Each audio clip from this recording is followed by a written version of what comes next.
At first glance, the ousting of Venezuela's longtime leader Nicolás Maduro looks like a major loss for Russia. Maduro was one of Moscow's closest allies in the Western Hemisphere. But geopolitics isn't always that simple, and this shakeup may actually work in Russia's favor. For years, Venezuela gave Russia a strategic foothold near the United States. Moscow invested billions in Venezuelan oil, weapons, and loans, using the partnership to challenge U.S. influence in Latin America.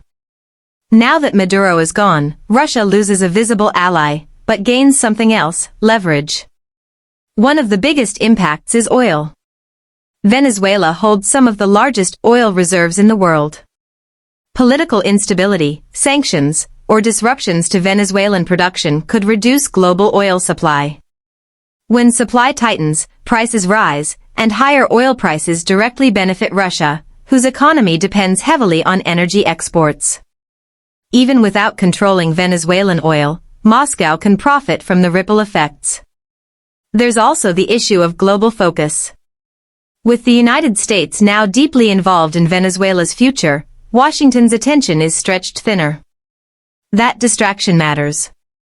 Every diplomatic, military, or political resource focused on Latin America is one less aimed at countering Russia elsewhere, particularly in Europe and Ukraine. Russia is also turning the situation into a messaging opportunity.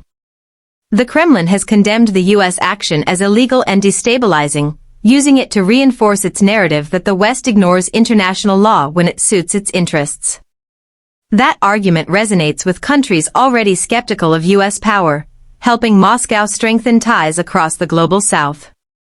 So while Russia may have lost a partner in Caracas, the broader consequences, higher oil prices, divided U.S. attention, and propaganda advantages, could leave Moscow in a stronger position than expected.